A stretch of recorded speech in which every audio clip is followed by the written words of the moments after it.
You've got in your handout sheets another little drawing we want to look at for just a couple of minutes here. We want to look at some information that the medical profession has come up with today that pretty well proves the doctor's opinion.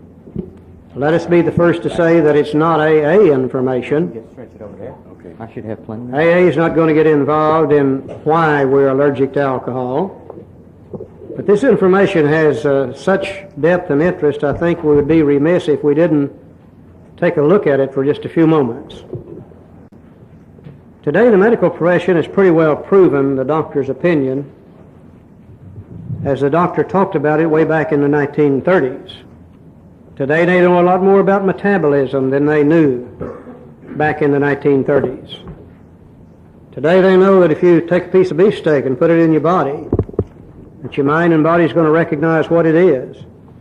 Certain organs of the body is going to produce some things called enzymes. They're going to attack that beefsteak. They're going to break it down. They're going to separate it. And the body is going to retain the usable things such as proteins, amino acids, and vitamins. The things it can't use, it will dissipate normally through the urinary and the intestinal tract. The body will do this with anything we put in it, liquid or solid, providing it's not a deadly poison. It kills the body before the process can take place. We metabolize alcohol just like we do any other liquid or any other solid. This line that you see up here on the board in the center of this drawing represents the 9 people who can drink safely or who are at ease with alcohol. We call them the normal, social, temperate, moderate drinker. They take a drink of alcohol, they put it in the system. The mind and body will sense what's there. The organs of the body will begin the enzyme production. The material will be broken down first into, the alcohol broken down first into a material called acetaldehyde. Joe's drawing this on the board as we go. Then after a while it will be broken down to diacetic acid. Then after a while to acetone. And in the final stages it will be a simple carbohydrate made up of water, sugar, and carbon dioxide. Now the body can use the sugar. That's calories. It will burn it as energy, store the excess as fat. Interestingly enough, they're empty calories. None of the amino acids, none of the vitamins, none of the things that are necessary for life, but it is energy and can and will be used as such. The water will be dissipated through the urinary and intestinal tracts, the carbon dioxide through the lungs. Now in the normal social drinker, they can metabolize alcohol on the average at the rate of about an ounce per hour. Now we know it'll vary sometimes with the size of the body, the condition of the body, but the average metabolic rate for the normal drinker is 1 ounce per hour. If they don't drink more than an ounce per hour, they can't get drunk, because their body can metabolize it, break it down, burn it up, and get rid of it at that rate. Very seldom do they drink more than an ounce per hour. If they start drinking that fast, they start getting that tipsy, out of control, nauseous feeling, and one or two things are going to happen to them. Normally they're going to vomit or they're going to go to sleep, one of the two. Normal social drinkers very seldom overdrink.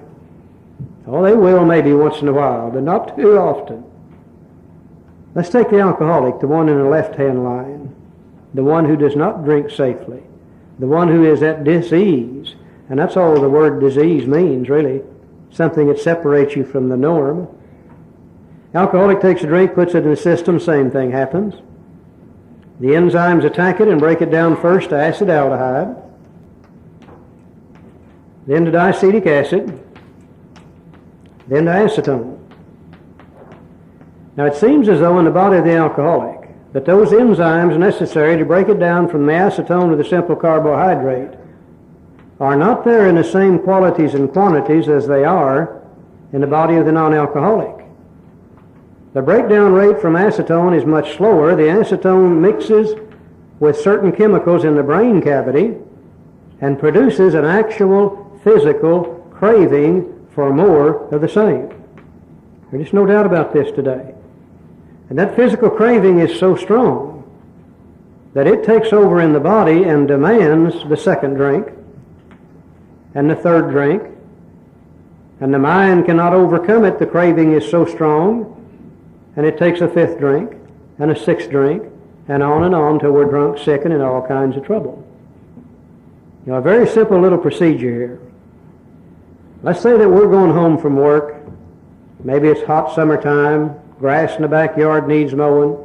Promised the wife this morning we'd mow it as soon as we get home. And we going home and we know it's hot, and our mind says, you know, I believe I could mow that grass better if I had one drink. One drink, that's all. 1 million ounces of drink. So we stop in the bar and we get us a drink, and we're sitting there visiting with the person next to us and slowly drinking our drink and enjoying the air conditioning and thinking about that damn hot weather and mowing that grass. Now after a while the mind says, I need to get up and go home and cut the grass. Now the alcohol that's in the system is already producing the phenomenon of craving. And the craving in the body says back to the mind, let's don't be in too big a hurry. Let's have another drink before we go. Now the mind can't stop that craving. The mind says, well, okay, I guess that's all right. So we have a second drink. Now we got most of the acetone in there from the first drink. And now then we put in the acetone from the second drink. And the acetone level goes up. And as the acetone level goes up, the physical craving becomes harder. And the mind says, I've got to get up and go home and cut the grass. And the body said, told you a while ago, we wasn't in too big a hurry about that grass. Let's have another drink. So we get a third drink. We got most of the acetone from the first drink, practically all from the second drink. Now we got the acetone from the third drink. The acetone level goes higher, and the craving becomes harder. And the mind says, I've got to get up and go home and cut the grass. The body said, forget the damn grass, we'll cut it next week. Now at midnight, everybody else has already gone home. We've had 32 drinks. And at midnight, we're laying out in the parking lot. Somebody's run over us, our leg's broken. They run up to us and say, can we help you? And we say, my God, yes, give me a drink.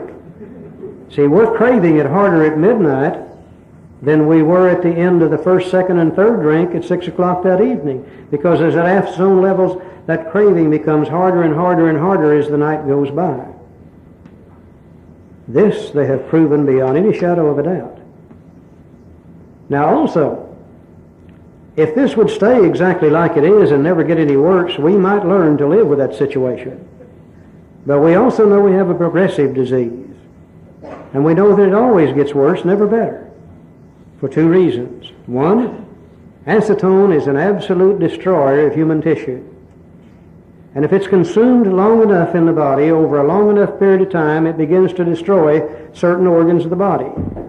It seems as though the first two it usually attacks happen to be the liver and the pancreas. Today they've proven beyond any doubt that the liver and the pancreas produce the enzymes necessary to metabolize alcohol. And as we damage the liver and the pancreas, the enzyme production becomes less and less, the ability to metabolize becomes less and less, the craving becomes worse and worse, and the drinking becomes harder and harder. We also know that as we get older, the body begins to shut down on the production of everything. I wish that were not true, but it is. And my ability to metabolize alcohol today would be much less than it was 20 years ago when I had my last drink, simply because of the aging factor. If I would take a drink today, my ability to metabolize would be less than it was then. The drinking would be immediately harder than it was then. The resultant troubles would be immediately worse than they were then. We're in the grips of a progressive disease. It never gets any better. It always gets worse. I know that to be true because I run a continual survey in AA. Every time somebody I know goes off and gets drunk after 3 or 4, 5, 10 years of sobriety, I ask them one question. Was it any better this time? And the answer is always it was twice as bad, 3 times as bad, 10 times as bad. I've never found one yet that said, oh, it didn't hurt me near as bad this time as it did before. We have a progressive disease. Now, we've looked at study after study after study, and some of them may have some slightly different words, but they all point to the same identical thing, that the body of the alcoholic is different, it's abnormal when it comes to alcohol, therefore we are considered to be allergic to alcohol physically.